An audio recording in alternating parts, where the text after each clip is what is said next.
Saquen todo lo malo, te metan todo lo bueno. Si te meten los brebajes ahí.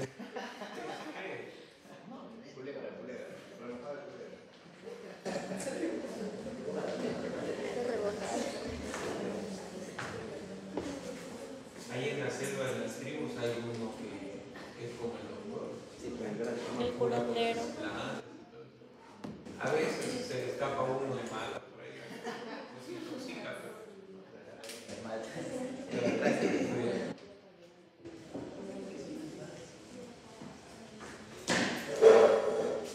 Entonces, como les decía, ¿no? Las infecciones del tracto urinario se encuentran dentro de las patologías más comunes que ustedes van a observar o van a manejar durante su quehacer como médico. Y la infección del tracto urinario es mucho más común en mujeres que en hombres. La parte anatómica es importante para tener en cuenta eso, ¿no? En que las mujeres son más propensas a infecciones del tracto urinario, ¿no? La uretra femenina mide 3 centímetros, entonces es fácilmente que se colonice, ¿no? Llegue hacia la vejiga, por ejemplo. En cambio del hombre, su uretra es mucho más grande, ¿no? Mucho más grande. Entonces es un poco más complicado. Es por eso que los tratamientos con antibióticos, ¿no? Cuando es de causa bacteriana, los tratamientos antibióticos en hombres son de mayor tiempo, ¿no? 14 días, 21 días. En cambio las mujeres 5 o 7 días. Hasta hay un tratamiento con dosis única, ¿no? Una sola, viene en un sobrecito, es para que busquen qué me dice, qué medicamento es que se toma a dosis única y ese se da para infección al tracto urinario. Es un solo medicamento, viene en un sobrecito, un polvito, lo disuelves en agüita y se lo toma y se acabó. No hay más.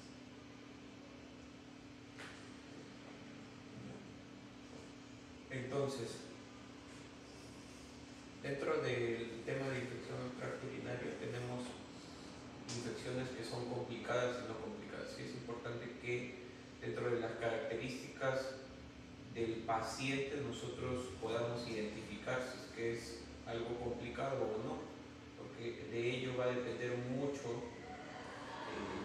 las decisiones que tomemos desde el punto de vista de la estancia hospitalaria, si es que es un paciente que vamos a hospitalizar. Por ejemplo, es una mujer, ¿no? Gestante, el solo hecho de ser gestante ya califica, ¿no? Como una hito complicada. Hay que tener mucho cuidado con las infecciones del tracto urinario. Recuerden que en las mujeres hay un cierto grado de inmunosupresión, ¿no?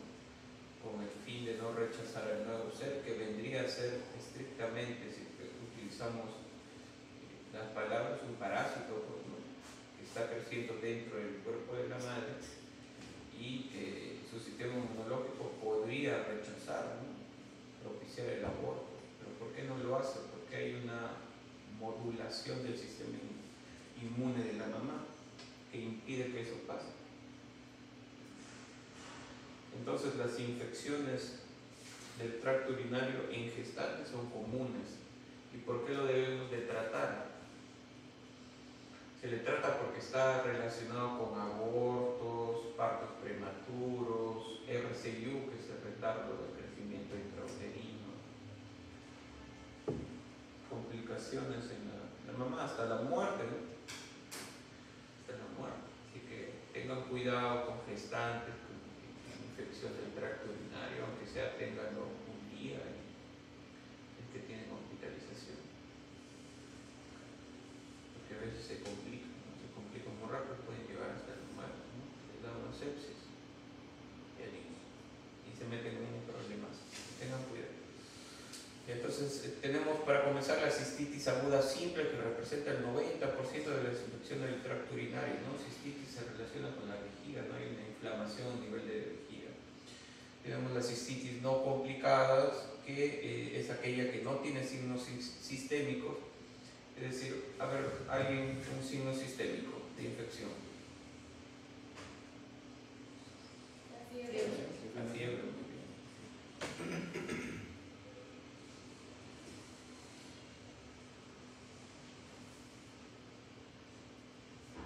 Fiebre. Listo, entonces este paciente no tiene fiebre, ¿no? Quizás acá a varios de ustedes les ha dado en algún momento de infección al tracto urinario, ¿no? Una I, ¿no? Y entonces normalmente cuando hay una cistitis, sí hay clínica, pues, ¿no? Urinaria irritativa, pero no hay fiebre normalmente, salvo que progrese y sea una ITU alta, ¿no? Una pielonefritis, por ejemplo. Una pielonefritis sí va a haber fiebre. Mujer no gestante, ¿ven? Mujer no gestante. Entonces el solo hecho de ser gestante ya la convierte en una complicada. Premenopáusico. O sea, ustedes, ¿no? Sin factores de riesgo. ¿Cómo qué factores de riesgo podríamos mencionar? Cuentes. ¿Qué condiciones podrían incrementar el riesgo de que la infección se vuelva severa en un paciente? ¿Qué condiciones? ¿Qué? Ya, pero sé más específica. ¿Cómo qué patologías? Un paciente diabético mal controlado, ¿no? Un paciente con VIH mal controlado, obesidad severa, o obesidad tipo 3, 4, síndromes metabólicos, resistencia insulínica. Sí, de cierto modo. Entonces, ¿qué clínica va a tener mi paciente? Disuria, colaquiuria, tenemo vesical, urgencia, dolor suprapúbico y ausencia de flujo. ¿Qué es la disuria? Dolor, ¿cómo es el dolor? ¿Cómo? Como ardor, ¿no? Eso es lo que le tienes que preguntar a tu paciente. No le vas a decir, ¿tienes disuria? ¿Te arde cuando orinas? Sí, te dice, sí, pero me arde. ¿Qué es la colaquiuria? ¿Pero orinas en la colaquiuria? ¿Y el tenemo?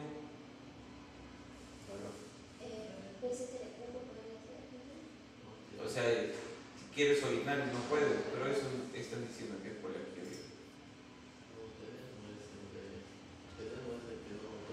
No, no orina, ¿no? Tienes la necesidad, o sea, tienes la sensación por el proceso de irritación que se produce, pero te vas al baño y no orinas nada, y empujas, ¿no?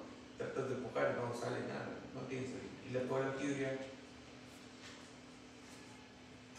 el aumento de frecuencia de orinar, pero con un volumen bajito, poquito. O sea, te vas a orinar a cada ratito, pero no orinas un volumen grande, sino orinas así, chorritos. ¿Han visto que los perritos cuando salen le meten una chisgueteada a cada... Sí, a todo donde ellos pueden ver, le meten una chisgueteada. Así, un chorrito. Diferente cuando están con ganas de orinar bastante y agarran y orinan, descargan todo, ¿no? Ya, más o menos así es la colaquiuria.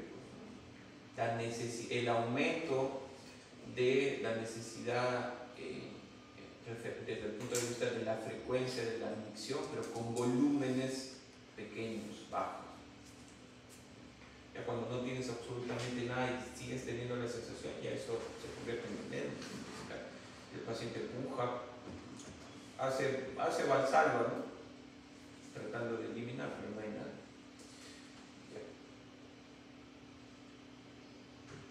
Ya, ¿por qué es importante la ausencia de flujo vaginal? ¿Por qué se menciona ahí ausencia de flujo vaginal? Pueden pasar los gérmenes, pues, ¿no? El principal germen que produce hito, ¿cuál es? E. coli, ¿no? Y E. coli pertenece a la flora de qué lugar?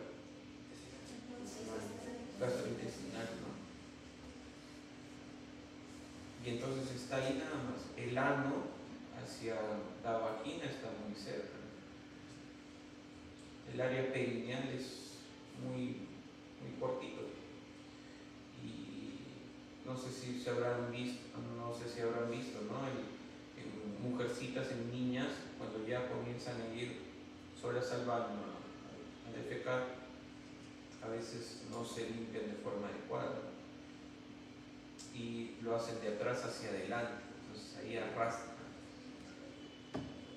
gérmenes y les da infección. Entonces el correcto limpieza es de adelante hacia atrás. Entonces hay que tener cuidado con los niños también. Acá les he puesto itus baja, cistitis, prostatitis y uretritis, ¿no? Uretra, próstata en el caso de los hombres y vejiga. Y se me ha ido una cistitis. Y tu alta ya es pielonefritis. ¿De dónde viene esa palabra pielonefritis?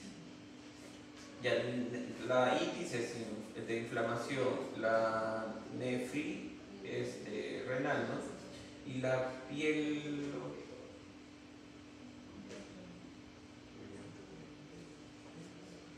de la pelvis renal, ¿no? Tenemos la pelvis, ¿no? Que es donde se recolecta la orina. Cálices menores se comunican con los cálices mayores y después los cálices mayores con la pelvis renal. Y después ya siguen los uréteres que llegan a la vejiga, después la uretra. Entonces la pielonefritis es una itu alta y tenemos también la ureteritis, ¿no?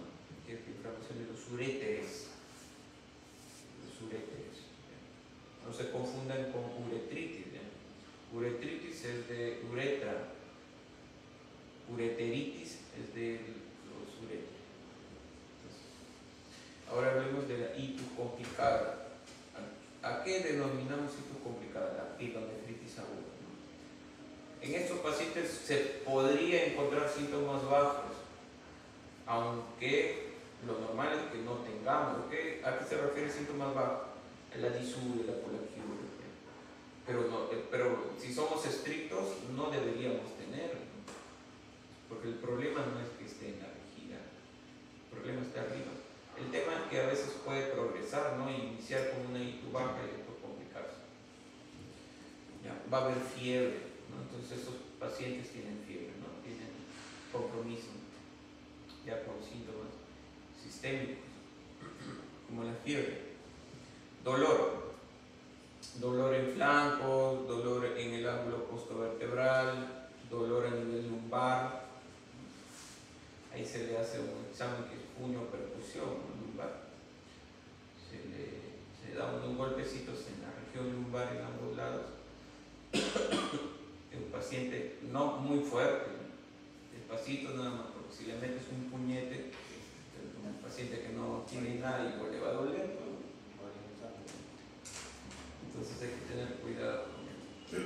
Un paciente que tiene una pielonefritis con un golpe así muy leve va a tener un dolor importante.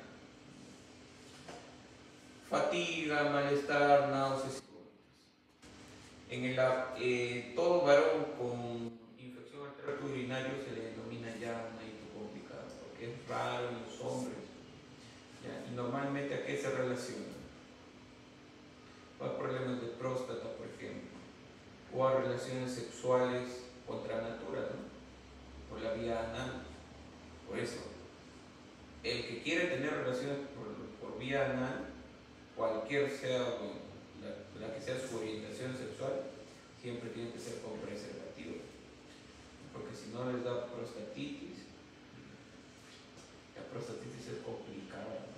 Prostatitis bacteriana, es complicada de curar al 100%.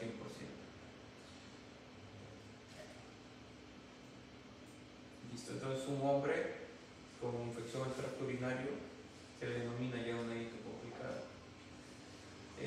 Paciente pediátrico, factor de riesgo, que sea mujer, que tenga normalidades congénitas, por ejemplo, ¿no?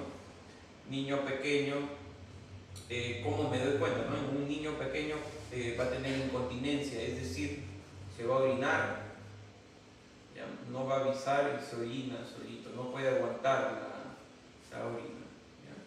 Va a estar irritable, va a llorar, llora, ¿no? No te puede decir que le habla porque todavía no habla, no come, no quiere comer, no mama, ¿ya? Hay que sospechar, hasta diarrea les puede dar, ¿no? Ahí hay que sospechar de una infección al tracto urinario. Como no te habla, sospecho, le saco un examen de orina y termino, ¿no? Entonces un niño pequeño, irritable, que se orina, que no come, que asocia diarreas o a síntomas gastrointestinales, sospechemos en una hito, sobre todo, por ejemplo, si es que es mujercita. Llora al orinar y la orina tiene mal olor, ¿no? Un niño mayor y adolescente, igual la clínica como el adulto, porque él te va a decir, pues, ¿no? Tú le preguntas, se te responde. Y pacientes gestantes, lo que les decía, ¿no? En la gestante, bueno, dentro de la clasificación de las infecciones del tracto urinario tenemos, pues, ¿no? Una entidad clínica que se llama, o un hallazgo más que todo, porque el paciente está asintomático, se llama bacteriuria sintomática. Ya es aquel paciente en la cual encontramos, pues, en un examen de orina patológico, pero el paciente no tiene sintomatología. Tú le preguntas, ¿tienes alguna molestia al orinar? ¿Te arde, orinas a cada ratito, pujas? No, te dice, no tiene nada. ¿Qué hago, por ejemplo, si algunos de ustedes tienen ese hallazgo y no tienen sintomatología? ¿Les doy tratamiento o no? Algunas de ustedes, los que están mujeres, ¿les doy tratamiento o no? No se le da tratamiento porque es asintomático. Es asintomático. Tengan cuidado con las infecciones al tracto urinario que a veces aparecen en los exámenes de orina. Sale patológico, pero la paciente no tiene sintomatología. Entonces, ¿en quiénes yo voy a tratar la bacteriuria sintomática? En gestantes, porque se ha visto que en gestantes, por el grado de modulación del sistema inmune, puede complicarse en una pielonefritis, y las pielonefritis aumentan el riesgo de partos prematuros, problemas en el nuevo ser, un retardo de crecimiento, abortos. ¿Ya? Entonces, en pacientes inmunocomprometidos también, en pacientes que han recibido trasplante renal, por ejemplo, en esos pacientes sí tengo que tratarlos. Pero una paciente joven como usted, joven, sin patologías asociadas, que como hallazgo tengo la bacteriuria sintomática, no le doy tratamiento, no le voy a dar antibióticos. Los antibióticos no se utilizan porque sí, siempre debe haber una justificación. Estamos en riesgo del tema de la resistencia antibiótica, ¿no? La resistencia antibiótica es cada vez mayor. Y si continuamos así, ¿no?, utilizando antibióticos a diestra y siniestra, se prevé que para el 2050 esto ocasione un problema de salud importante y gran parte de la población desaparezca por ese problema. Entonces, la antibiótico-terapia se utiliza bajo una justificación. Si yo no tengo justificación, no lo puedo utilizar. Entonces, como les decía, la bacteriuria sintomática en gestantes da un riesgo del 30-40% a ser infección alta, ¿no?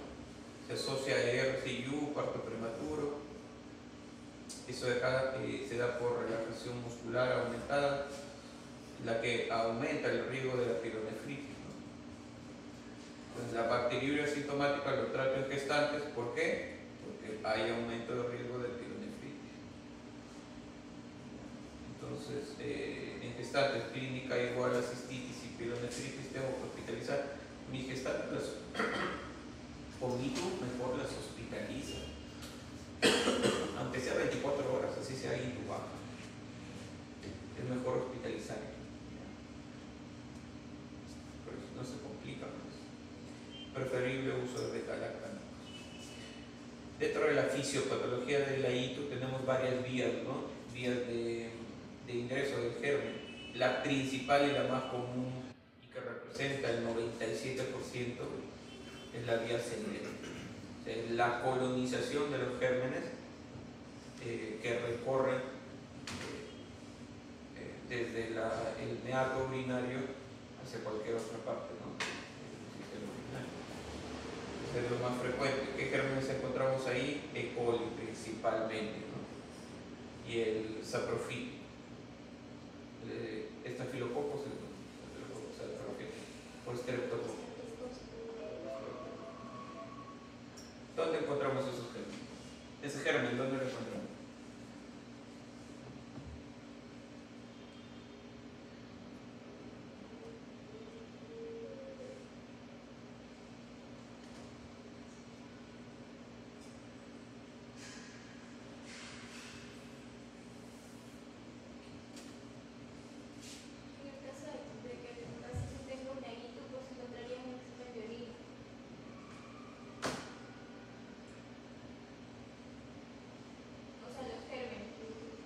Ya.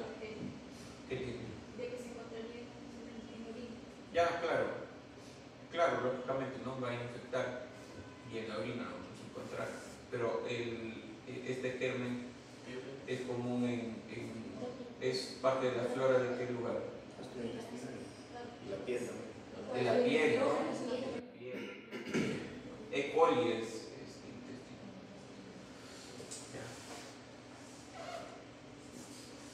La vía hematógena es la segunda, representa menos del 2% de los casos. Y acá encontramos salmonela. ¿Qué es salmonela? ¿Es bacteria o bacteria? Cándida. ¿Y Staphylococcus aureus?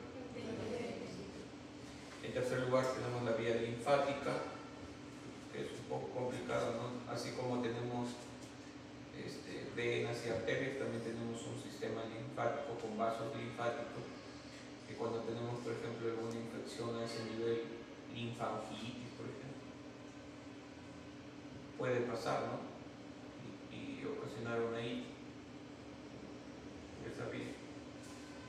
Y la vía directa por contigüidad, por ejemplo, una infección a nivel del peritoneo, una peritonitis, un absceso pélvico, puede ocasionar una infección al tracto urinario porque está cerca a las vías urinarias, ¿no? Y por contacto directo o por cercanía puede ocasionar una itis. Hay factores que contribuyen a que se produzca la infección del tracto urinario, ¿no? Que es la virulencia relacionada al germen. ¿Qué es virulencia?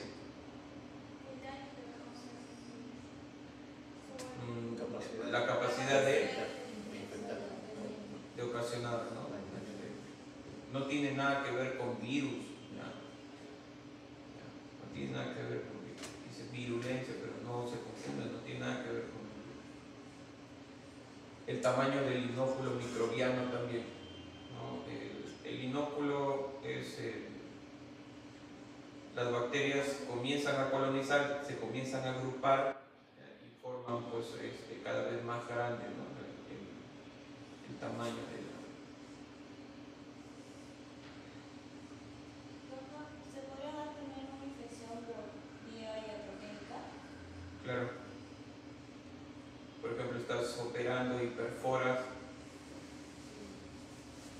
se puede dar, ¿no? Una infección. ¿O a qué te refieres? Aparte Tal vez por una sonda vesical también. una sonda puede producir. Por eso que las sondas se recambian. No lo vas a tener ahí la misma sonda 3 meses, 15, 20 días, se tiene que recambiar. Según el material que sea la sonda fuera.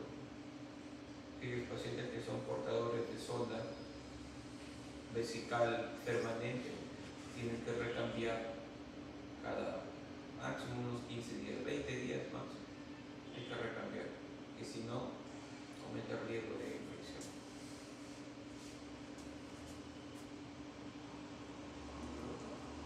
Normalmente esos pacientes son pacientes que presentan alguna comorbilidad importante, ¿no?, a nivel neurológico, entonces son pacientes complicados. Imagínense una ITU en esos pacientes, un paciente neurológico postrado crónico. ¿Qué sería? ¿Una ITU no complicada o complicada? Complicado. ¿Por qué? Por los factores de riesgo. ¿Qué factores de riesgo? En un paciente postrado crónico, ¿cómo está su sistema inmunológico? Está debilitado, ¿no? Está debilitado. Ese es el principal factor de riesgo. Del por qué en estos pacientes una ITU, así sea una ITU baja, ya lo definimos como complicado. Tienen alto riesgo de que se convierta en una sepsis, que se muera.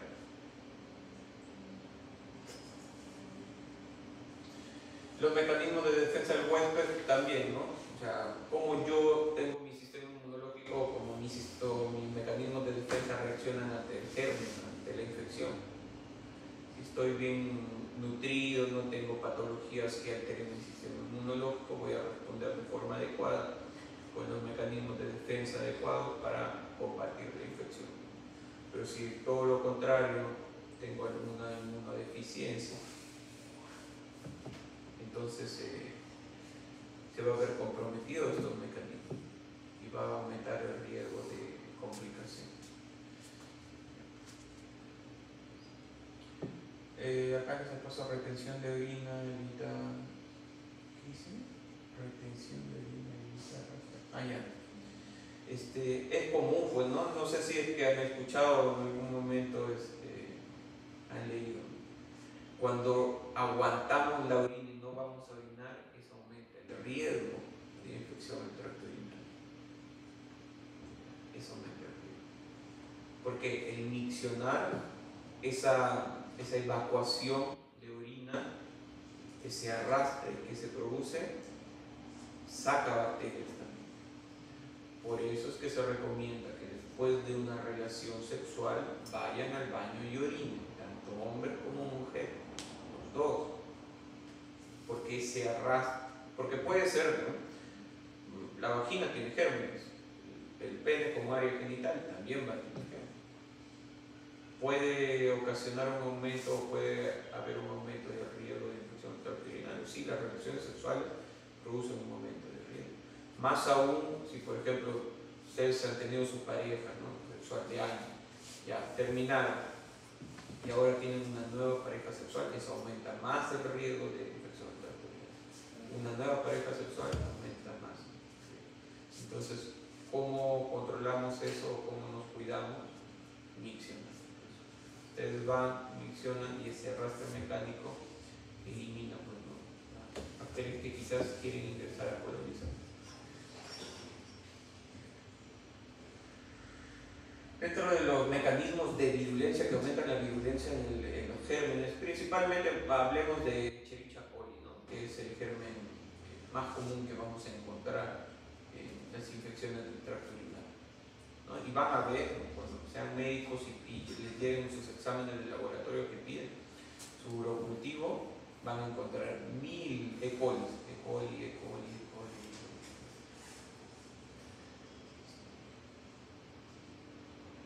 ¿Listo? Entonces tienen ciertas características o ciertos mecanismos o ciertas estructuras que permiten a Escherichia coli que aumente la virulencia, ¿no?, como la adherencia que se produce a través de fimbrias que tienen la bacteria, la multiplicación, es una capacidad que tienen estos gérmenes, y la colonización.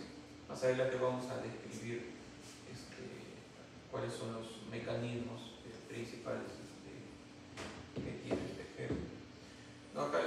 imagen de la ecología vaginal para que lo tengan en cuenta, cuáles son la flora normal, ¿no?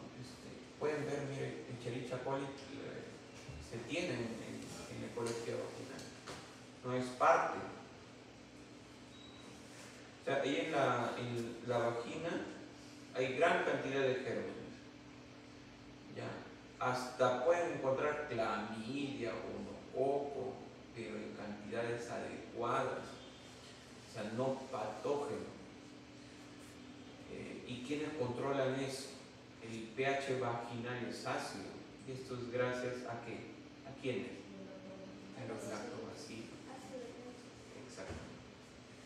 ¿Ya? Entonces, ese pH ácido que tiene la vagina controla de que los gérmenes no se reproduzcan más de lo normal y se conviertan, ¿no? en gérmenes patógenos. Y si la vagina es ácida, ¿cómo viven? ¿Cómo pueden vivir ahí, llegar los espermatozoides y no morir? Porque es ácido, se deben de quemar. ¿Cómo no se quema? ¿Por qué no se quema? Y se muere. ¿Por qué no se destruye?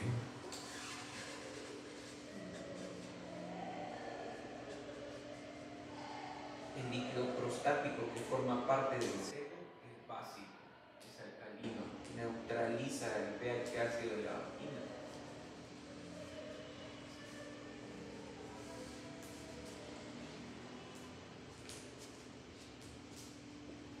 Complicado tu cuerpo, ¿no?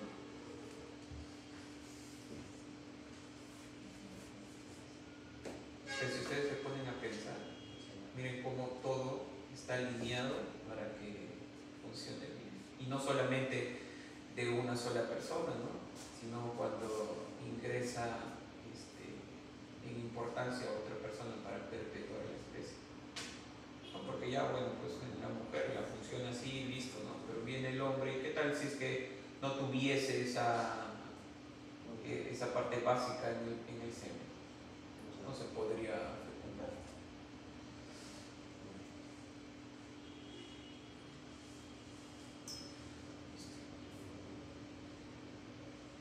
Listo, entonces va a haber la colonización perineal, ¿no? Que es el área perineal, que es muy pequeñito, ¿no? Es esta parte de acá, muy pequeñito entre el ano y la vagina, ¿no? Entonces la colonización perineal, estos gérmenes van a producir una adhesión inicial a través de adhesinas fimbriales que tiene Escherichia coli, van a activar las células epiteliales vesicales, van a inducir a un aumento de ciertas interleucinas como las 6 y 8 que van a reclutar, van a hacer un llamado a los neutrófilos. Se produce la respuesta inmune local, ¿no? Sin embargo, E. coli tiene un antígeno que es el antígeno K, que le va a permitir o le confiere cierta capacidad de evasión a la fagocitosis. Esto de acá es un mecanismo que aumenta la virulencia de Escherichia coli, este antígeno K. O sea, que evita que se lo coman, pues, que nuestro sistema inmune que se lo fagocite. Luego de eso hay la invasión celular, formación de biopelículas, los biofilms de las bacterias también le confieren protección y aumenta la virulencia. Formación de comunidades bacterianas intracelulares también, ¿no? Es un mecanismo que tienen los gérmenes de ocultarse. Entonces, cuando se producen estas comunidades intracelulares, el antibiótico arrasa con todo lo de afuera, pero estos se quedan escondidos. Y en algún momento nuevamente salen y comienzan a multiplicar, a reproducirse. Y algunas bacterias se quedan en estado latente también, así como dormidos. Va a haber producción de factores de virulencia como la respuesta inflamatoria y síntomas que presenta el paciente. Puede haber un ascenso de los gérmenes hacia las vías urinarias altas, produciendo en este caso, ¿no? De altas a bajas, principalmente pielonefritis y ciertas complicaciones como sepsis o absceso. Y esos son los factores microbianos que aumentan la virulencia de Escherichia coli, ¿no? Tenemos las adhesinas, ¿ya? Que acá se describen las fimbrias que tiene Escherichia coli. El tipo P de pielonefritis, ¿ya? Se va a unir al antígeno P del grupo sanguíneo y aumenta el riesgo de pielonefritis. O sea, para que no se olviden, las fibras tipo P aumentan el riesgo de pielonefritis también. Las fibras tipo 1 van a aumentar el riesgo de cistitis. Se une a la uroplaquina de las células vesicales causando apoptosis y exfoliación causando la cistitis. Tenemos otras adhesinas como las adhesinas afimbriales que van a ayudar a adherirse a las células epiteliales del tracto urinario. Entonces, estas adhesinas, las fimbrias, son importantes porque se van a adherir al epitelio, ¿no? Algunas tienen predilección en ciertas áreas, ¿no? Como la P para el tema de pielonefritis, hacia la pelvis renal, ¿no? La producción de toxinas como hemolicina, ¿no? Toxina necrotizante citotóxica 1, ¿no? También aumentan la virulencia del germen. El sistema de captación de hierro, ¿no?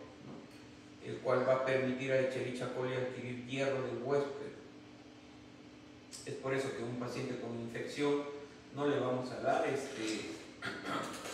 o sea, por ejemplo, ¿ya? Tienen un paciente con anemia y tiene indicación de hierro por vía oral, ¿ya? Y aparte tiene infección del tracto urinario y tiene una anemia leve moderada, no estoy hablando de una anemia severa.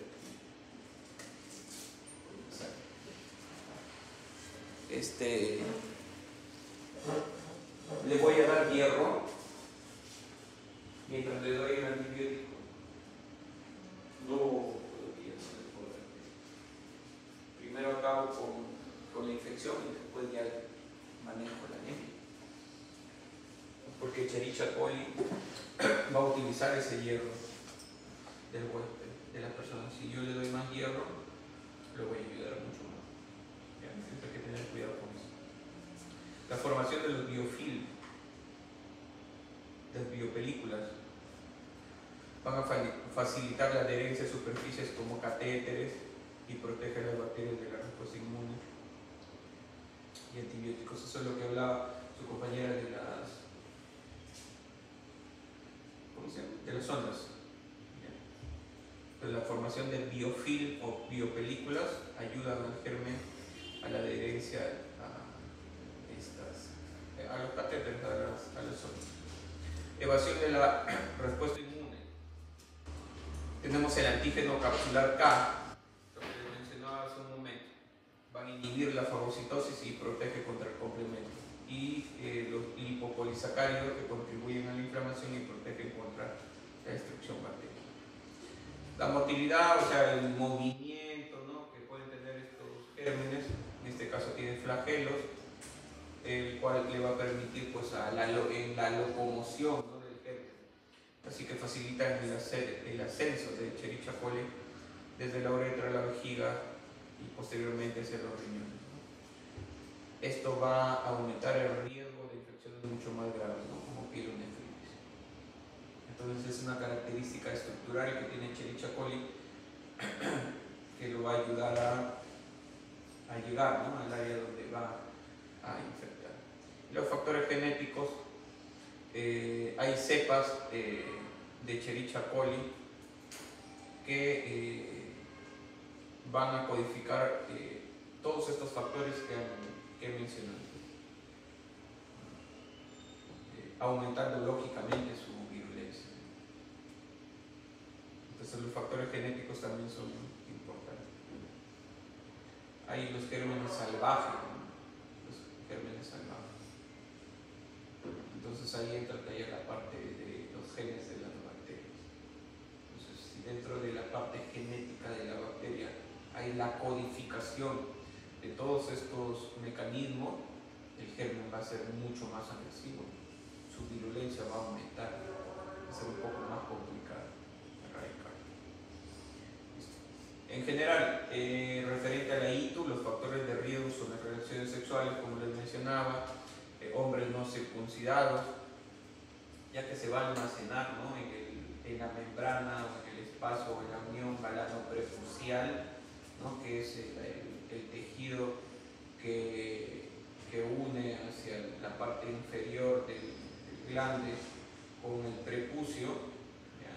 Esa unión, ahí se va, cuando no están circuncidados o cuando no se retrae completamente pues el prepucio, que va a almacenar tejido o células muertas, ¿ya?, con una secreción blanquecina, con mal olor intenso, y eso es un caldo de cultivo para que los gérmenes infecten y les dé a los hombres balanitis, ¿no?, asociado también a una mala higiene. Es decir, que yo no puedo retraer, por ejemplo, cuando hay el prepucio, cuando es muy grande y no se puede bajar y atrapa todo el glande, por ejemplo, no se puede hacer una buena higiene, se va a almacenar ahí, entonces las células muertas que reciben esa secreción blanquecina recibe el nombre de esmegma. Entonces va a aumentar el riesgo de infección, una balanitis. Nueva pareja sexual, como les mencionaba, historia de hito en un familiar de primer grado, también es importante. Etiología, en primer lugar, Escherichia coli representa el 70 al 90%. De nuevo hablan de las adhesinas, ¿no?, importantes para que se una al epitelio. Estafilococo, estafilo, saprofígicos de 5 al 15%, Klebsiella, Proteus. Importante que en un examen de orina o en un urocultivo, encontramos a Proteus, buscar cálculos renales. ¿Qué le pedirías?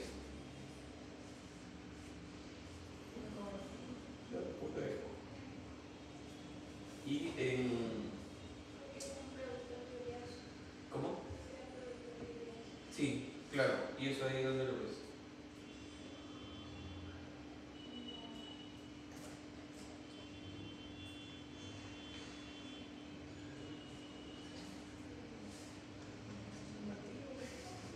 Claro.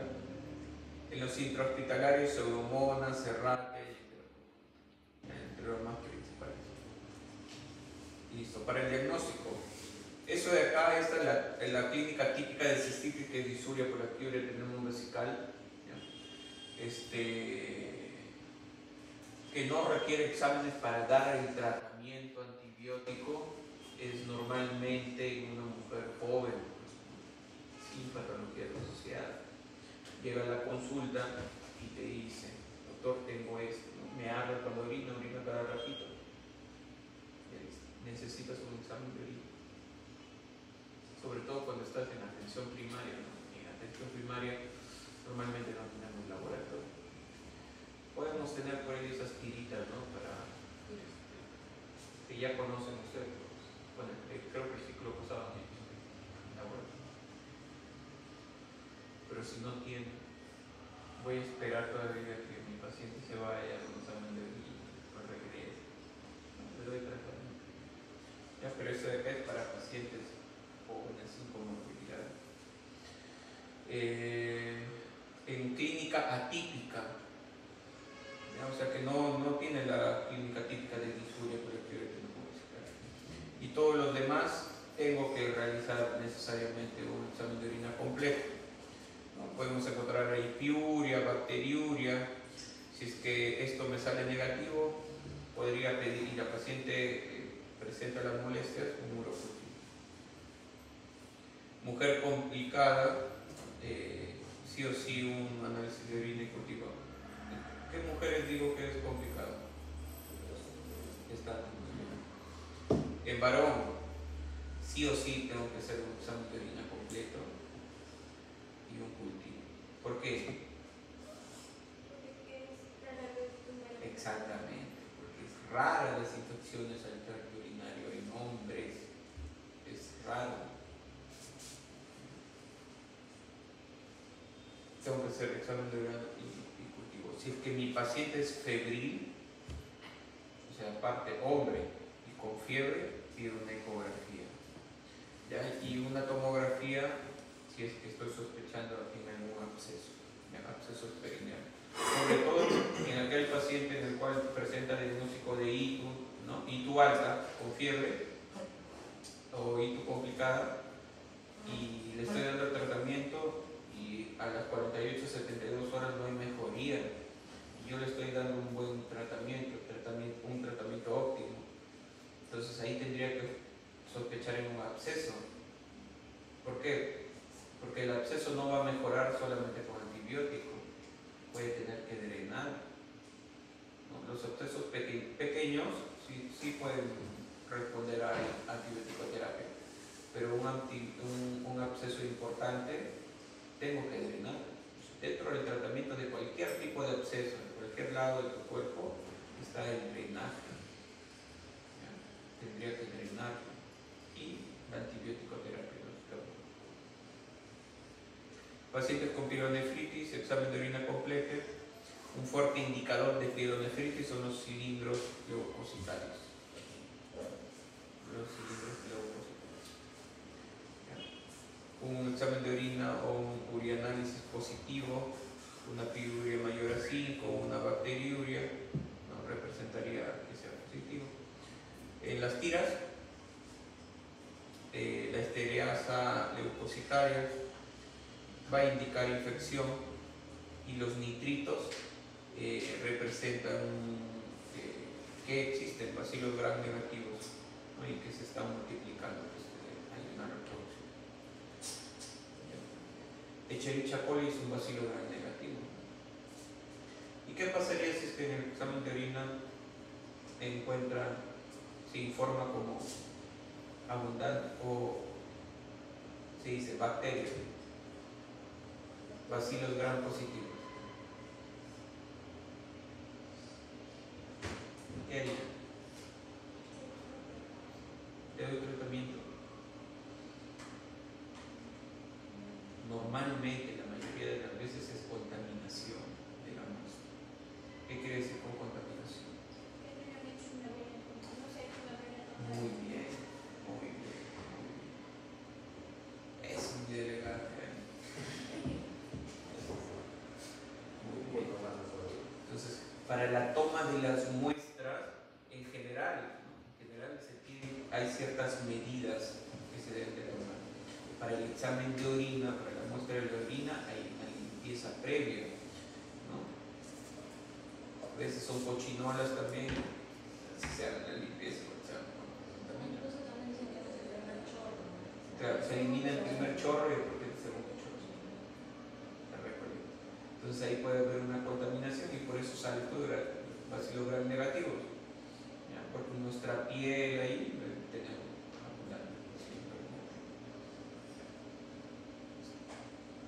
bacteriuria sintomática determina por un cultivo mayor a la quinta unidades formadoras de colonia, ¿no? Pero mi paciente no tiene clínica, no tiene sintomatología, por eso es asintomática. En quienes doy tratamiento, en gestantes, como les decía, porque hay un aumento de riesgo de pielonefritis, ¿no? Pacientes que han recibido alguna intervención quirúrgica urológica con riesgo de sangrado, o pacientes trasplantados, tengo que tratarlos así. Imágenes, ¿en quienes pido? Solo en obstrucción, varón febril, ¿ya? En obstrucciones, pacientes con una enfermedad severa, es decir, más de 72 horas, como les decía, ¿no? Más de 72 horas con antibiótico-terapia óptimo y no hay mejoría alguna, sino empeoramiento, tendría que pensar en un absceso, pues.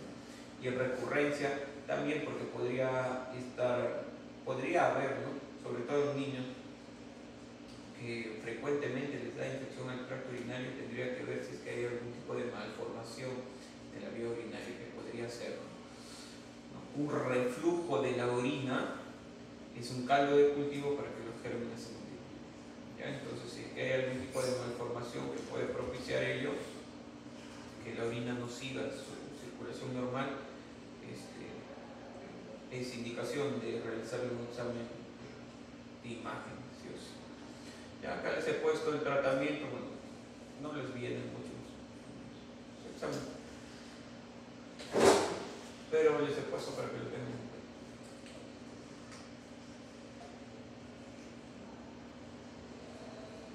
Mire, por ejemplo, acá, ¿no?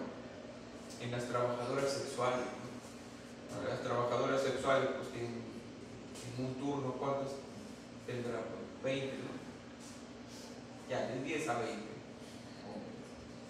Ya, ellos pueden utilizar cefalexina para disminuir la riesgo. Cefalexina postcoital. Entonces ahí está la relevancia de las relaciones sexuales, ¿no? Con el tema de infección afectiva. Está descrito. Acá también les he puesto itus agudas y crónicas. No creo que les venga esto. Pero itus agudas, una cistitis no complicada, representa más del 90%. Pielonefritis no complicada, pielonefritis complicada y pielonefritis enfisematosa. Itus crónica, cistitis recurrente, no. Ahí tienen que diferenciar entre recidiva y reinfección, ¿no? La recidiva es el mismo germen, ya que dentro de las 2 semanas vuelve a dar una infección de vías urinarias. En cambio, la reinfección es un germen distinto, ya que dentro de las 2 semanas le dio una nueva infección, pero no es el mismo germen. ¿Ya? Es la diferencia entre recidiva y reinfección. Pielonefritis crónica, ¿no? Y pielonefritis salto grano romatoso, en diabetes. ¿La cistitis recurrente en mujeres es más frecuente o...? Más frecuentes en mujeres, sí. En general, todas las citus, si es que les viene alguna pregunta a las mujeres, pues se llevan a sí, es más común en mujeres. ¿Hay alguna relación? O sea, Hormonal. ¿el porcentaje? Porcentaje no lo tengo. No, les mentiría, no lo tengo. Pero sí, predominantemente mujeres. Cuando sean médicos van a ver, es muy raro que les llegue un hombre con infección al tracto urinario, muy raro. Aunque dentro de... Sí. En el caso de una reinfección tendría que ser tratado con No, dentro de las infecciones al tracto urinario no se contagian o sea, si es que me dicen que a través de una relación sexual, por ejemplo, yo tengo, ¿no? O mi pareja, mi novia, ¿no? Tiene infección al tracto urinario, tiene una cistitis, yo tengo relaciones sexuales con ella, no me va a poder. Así que no hay que darle tratamiento a la pareja en mito, pero en infecciones ginecológicas sí, en algunas. Por ejemplo, vaginitis candidiásica, ¿no? La secreción blanquecina es controversial si es que le doy tratamiento al hombre. Yo sí les doy, yo como médico le doy tratamiento al hombre, porque el tratamiento es una dosis única de fluconazol, una sola pastilla. ¿No? Yo como médico sí le doy, pero no es que sea tan claro ese tema. Para vaginosis, por ejemplo, que es infección por Gardnerella vaginalis, ¿no? Una secreción grisácea, espumosa, ¿no? Que tienen las mujeres. Eso de ahí no es una infección de transmisión sexual, o sea, la vaginosis no se adquiere por relación, sí, un desequilibrio de la flora vaginal. Ahí no le das tratamiento al hombre. En cambio, si es que hay una vaginitis por, ¿cómo se llama? Trichomona vaginalis, que da una secreción amarillenta, verdosa con mal olor. Cuello en fresa también, cuando ves ahí el puntito es el cuello uterino, el puntito en fresa, ¿sí? Ahí sí hay que darle tratamiento. ¿No? Le podríamos dar, por ejemplo, en este caso hay tratamientos simplificados, que es una sola dosis de metronidazol de 2 gramos, ¿no? O sea, 4 pastillas juntas y listo. Es lo que yo habitualmente hago. Al hombre le doy 4 pastillas juntas y a la mujer sí mejor le doy cada 8 horas su metronidazol. Y acá les he puesto esto de acá es características de esto. No les va a venir, pero por si acaso les he puesto para que metan una ley. Listo, vayan a su break. ¿Qué tema? ¿Qué tema vamos a hacer? Pero sobre Y acá sigue diabetes. Diabetes, sí. Ya. No sé, pero saben. Vaya.